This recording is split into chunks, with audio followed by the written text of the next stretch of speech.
So now we go to the Cup quarterfinals, and the first of four will see New Zealand, the host nation, and co-leaders after 3 events on the SBS7s tour, in the lead with Fiji. And you can see they've got a dominant record over France in the head-to-head. They've played many times, but France have only won twice out of 39. And some big scores along the way, perhaps none more than the one in the previous meeting, 41-0 to New Zealand. Well, here's the New Zealand team, and the sadness is right down at the bottom. It's a grade 3 ACL joint knee injury for Toby Arnold. He's out of action and out of all rugby for maybe 6 to 9 months. But in his place coming in is Mark Jackman, the new man from Canterbury, formerly Hawke's Bay, and Jose Gia, the crowd favourite locally, got a bit of a mix of time on day one, gets the start here against France on day 2. And here's the French team. And this is based around number 5, Paul Albaladejo, number 7, Renaud Delmas. And this is a very together French team, unlike previous years when they turned over many players tournament by tournament. This is a very settled team, only 14 players used by France in the first 4 tournaments this season. And that's a change. Okay, Scotty, it's a little bit more difficult for the players here on the second day. It certainly is. Look, New Zealand will come into this with confidence. They would have seen the conditions. Gordon Titchens would have prepared a game plan accordingly. I think this will suit the New Zealand side more than the French. Keith, Burawa there, their playmaker. Terry has been impressive as always on this tour, but when you look at the size of the New Zealand players, they'll be able to take it up. Their ball skills will show in this game. And the French, who love to counter-attack, love to score tries without phase play, they might just struggle in these conditions. Quick look at the 2 speeds for New Zealand, Gia and Pietau. Terry Burawa kicks off for France against New Zealand. It's knockout, remember, here on the second day. And straight away, the French get to play with the ball first. And here's a dashing run for the... It's going to be a try, and Renaud Delmas has scored. And New Zealanders all over the country were saying, how did that happen? We see it so many times. Contestable restarts, a real key stat in the World 7 Series. France are very good at them. Renaud Delmas has quality. He obviously has pace. His 50th try in the World Series. But it was just great commitment on the chase. Have a look at the jump, the tap back. New Zealand's defensive line, 3 were out of action looking to claim that restart. And from there, Delmas just saw the hole and took it. And the man that knocked it back as well, Scotty Stevenson, was Dinao. He's still on the floor, getting some attention. Borua is good with the conversion. The perfect start. It only took 16 seconds, Keith Quinn. I was just wondering, did anyone keep a watch on it? And there's Vincent Daniel going down. Sorry, that's Musway has gone down. And that's unfortunate. But look, he got the business done. And then it was away by Acebes. Out into the flying backs, and Renaud Delmas with the conversion. It's 7-0. Here we go. Here we go the other direction. Hold the phone. 2 tries, not a single breakdown. 2 kicks, 2 tries. And let's ask Willie Losay on the sideline. Did you have a watch on that one, Willie? Yeah, that one was only 13 seconds. So 13 seconds. That's a new world record, might be, for a try scored in the 7s. Look at here's the contested part, and this time it went the way of the black team. You get so many players who will stand and go behind the attack line, so they might get that tap down. All teams use that ploy. The conversion is good. Oh, here's a guy. It's interesting. We have these little questionnaires to the players, and 7 players in this game, 4 from one side and 3 from the other. List Jonah Lomu as their favourite player. This guy says his favourite player around the world at the moment, Stephen Donald. Isn't that amazing? He's a good Waikato man. 7-all. What a crazy start to the game. So here's clean catch, and away comes Danny O's, recovered from that. Well, he fell from about 3 stories, didn't he? Went up high to get the ball there from the kick-off. Buahua, number 4, is the littlest guy in the field, but he plays way above his weight. Look at him ripping in there. Number 4 on the left for the French team. Solomon King with the turnover. Wonderful play from New Zealand. Become offside. So Mark Jackman interfered with, where is the referee, Mr. Pearce from England, as he went to make a quick offside 9 getaway kick. I don't think so. And the referee says, I don't think so. When I think DJ Forbes asked the question, why wasn't there perhaps 10 more metres added on, or even a yellow card could have been considered there. Tomasi Thama, second on the all-time scoring list. Zealand playmaker, Mickelson. Pretty handy beginning here, Scotty, for Jackman, isn't it? He's done well. I guess he might have been thinking yesterday, be doing a bit of pine time while Toby Arnold consolidates his position. But look at this from Tim Mickelson. They're giving it heaps today, New Zealand. High tackle. High tackle called in there. Underrated as a power player, isn't he, Tim Mickelson? Here's Mark Jackman. At this time last week, he was just excited about all the Adidas gear he had just got. Here's Jose Aguirre. First touch, 5-metre line. Gear goes down, so familiar with playing on this ground. Burahua, nice little French touch with his headband tied in several places. Little Gallic touch there. That's Paul Albaladejo. Off your feet. Well, Bree's whistle has had a working out this weekend. The P's gone. Yes, too. It's very odd sounding. Piutau. Second try for New Zealand. Charles Piutau. Too easy. Willie Losey, when you're 5 metres out and you get those penalties, they're so hard to defend against. That's why almost 30% of tries in the World Series come from penalties and free kicks. Yeah, well, here's one of the class acts in last year's Under-20 World Championship, and he just tapped it, knew that the players hadn't retreated back in time and just lowered his body. Have a look at this here. This is the little celebration, but this is the Toby Arnold celebration, which he did after every one of his tries and his time with the New Zealand team, back to his little daughter up there in Tauranga, Mount Maunganui, little Charlie, and the New Zealand players, both Mickelson and Piutau, making a little mouse's ears. A little tribute there to Toby Arnold. Nice. Yeah, he played 15 seconds of this tournament, Keith. Toby Arnold. That's got to be a world record. That's right. Well, it would have probably been 14.9 because Willie would have had a watch on it. This is a step up in the quality of games here. These guys from the Cup competition. That's the top 8 nations out of the 16. Certainly handling the conditions better. And we're going to see more of this perhaps on the second day. That's a kick to gain territory rather than bring it up and perhaps slip and slide and drop a slippery ball past. But here comes DJ Fook. He only knows one way. I've never seen him kick the ball in a sevens match. Back behind the 22. Jose Aguirre. Mark Jackman. Nice see through the gap, but caught by the coattails. Great offload. Beautiful passing. Tharma, whenever Tharma's got the ball, at least 2 members of the opposition are worrying about what he does. Hello. Little bit of tete-a-tete. No, wait. Thank you. Well, Mathieu Alcebes Release. wanting to go on with it. And the referee calms it down straight away. Just New Zealand's ability, Keith, to get numbers behind the ball, wherever they are on the field, wherever they're transitioning from. Well, it was a 60-metre kick, wasn't it? But Forbes was the first pass after it was fielded back inside the New Zealand 22. See that? He jinks and jives around, so 2 players have to look out for what Tomasi Tharma does. So that creates space all over the park, and it's big space. Solomon King with the big right-to-left pass. Forbes, he's got gear with him. Now let's watch. They've covered him down. This is 40 metres out. 15 seconds to go till the end of the first half. It's been a good one. A couple of quick tries at the start, then consolidation. A quick reaction try for Piutau. Jackman. The new kid on the block for the New Zealand team in this game. Oh, Jose Aguirre.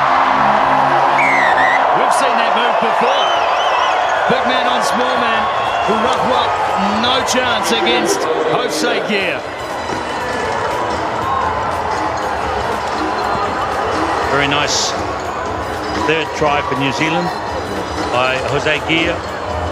He's only going to be available for this tournament in Wellington. As we look at this try again, Willie. Yeah, fantastic work from Jackman as well. The new man that's come on, he's playing like a veteran. And Borhua, you've got to commit yourself. You want to try and stop Jose Aguirre. Oh, there'll be a card in the mail from Mike Catt to Terry Burahua. Yeah, well, it's not as almost... the commentary wasn't as good as that day in 1995 with... Well, thank you very much, Willie. You're the first guy that's mentioned it today. Yeah. And that's curled away. New Zealand have the 3 tries, 1 conversion. And it's been a lively standard and a really uplift of quality play in the first of the Cup quarterfinals. 17-7 at the halftime break.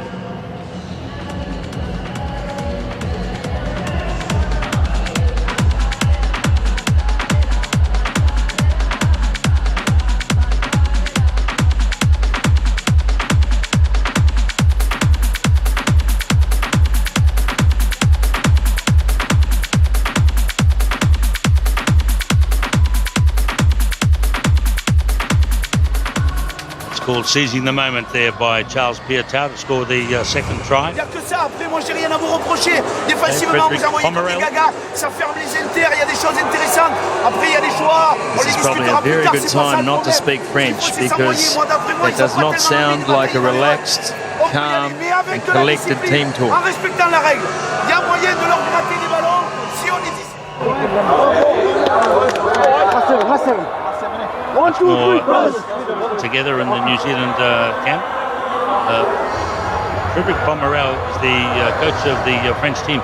You know, we used to go week by week for this tournament. The French would bring in all kinds of different combinations. They were struggling to get teams sometimes to bring 12 to every tournament, but they've got a very settled team this season. And 9 of the 12 players here are full contracted sevens players, which is new for the French sevens scene. Only 3 are playing with the clubs as well. The New Zealand players, of course, there's 15 contracted players and only 12 players needed for each tournament. Well, Coach Pomerel mentioned it'd be lovely to play New Zealand in the Cup final. It's a couple of games early, but he still gets a chance to play against New Zealand, which is a rare thing here in Wellington in this event. It's knockout rugby when we come to the cup level. There is Vincent Daniel. Let's see how he goes on the kick-off from Tamasi Thamra of New Zealand, who scored 3 tries to 1 in this game so far. Remember, the losers go down to the plate competition. And not really a chance for Burahua to show us his class. Here's El Baladejo. Nice work finding the Asabes. Here is Daniel. They played so much together, number 7, number 5, but ripped away. Mickelson has got it for New Zealand. Piatau going in to assist. Big Solomon King waiting at the back, then adds his beef into the drive forward, but it's held up. France put in. Well, so tough on Tim Mickelson. It was a Hulk Hogan play. He got in there right over the ball, strong. And unfortunately for Mickelson, once he got back to his feet, he was caught in a maul situation. If the ball is up off the deck, you give away possession. Here it is. Strong work over the top.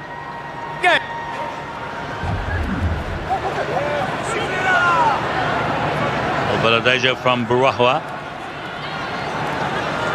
Played him many times. Paul El Baladejo is a lovely player, but they've got him thanks to the woodwork king, and there's one you could perhaps blame on a slightly slippery ball here on day 2. Good vision to get the ball away. Great support line run by Dalinya as well. But yes, handling errors have plagued teams this morning, and it's easy to see why that field, Willie Losay, very slippery after an evening of drizzle here in the capital city. Yeah, I was just about to mention just an update on the conditions here. It just seems to be, well, it's been drizzly all morning, and it doesn't seem to be getting any better. Engage. In fact, I think the wind has picked up, which is unusual for Wellington. I think there's a little dig to us Wellington people in that last remark by Mr. Losay. William Keith Losay. Charles Piatau, chased all the way by Renaud Delmas. He's having a strong game, Delmas. That is correct, Will, isn't it? William Keith Losay. Yes, I wonder who I was named after. Well, it's Quinn or Richards. Take your pick. Yeah, exactly. Well, Urban. White 3, white Keith 7. Miller was a Twice set. very fine cricketer. Wait for the whistle. Jose Gear. So nice to see him in a black jersey. Of course, so unlucky to miss out on selection for the All Blacks Rugby World Cup.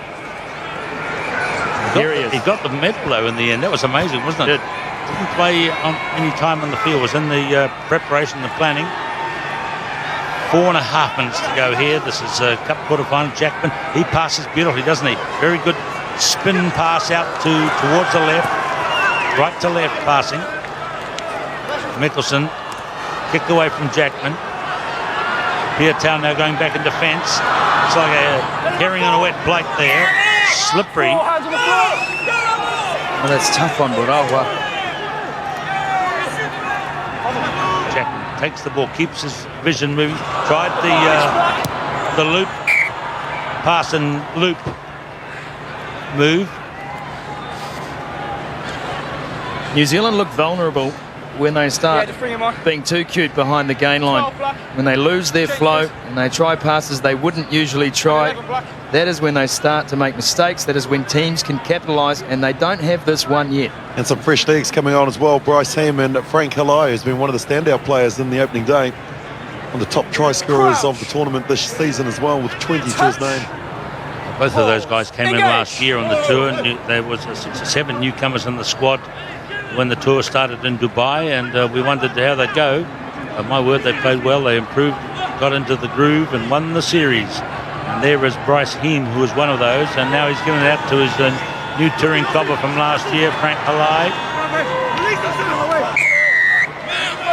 French not rolling away. Tomasi Thama running forward, big swing pass, finds King.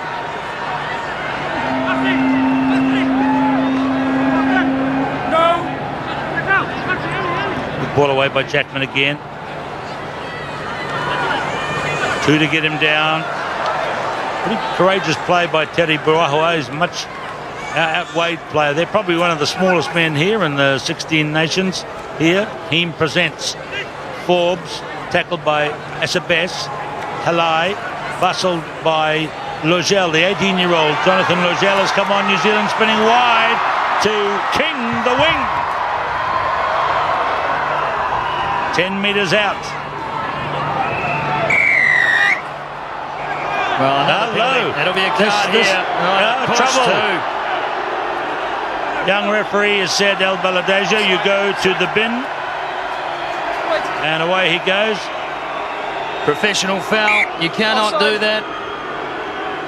He knew the ball wasn't out. He went for it anyway. New Zealand with a real chance through Heem. 7 playing 6 with 2 minutes to play and 17-7 on the board. Forbes, you can see it is very hard to control. Okay, Chapman working hard with the youngster on the other team, Jonathan Logel, both playing in their first tournaments on the IRB tour. There's the big stretch and plonk for Halai. He just would not be denied. Frank Halai sent out the gadget arm and forced that ball right on the chalk. Heartbreak for France. They defended grimly through that period. New Zealand had to string together a lot of phases to take 5 points, but they've done it. Just too much possession, too much indiscretions from the French. And there's the kick there, which meant that they went down to 6 players. And here Frank Halai finishes. Interesting to note that he said one of his favourite players when he was growing up was Roy Kinilau and also Apaleki Palanisi. Well, those 2 players would be delighted to see this man planting the 4th try for New Zealand. Asebez just got sat down.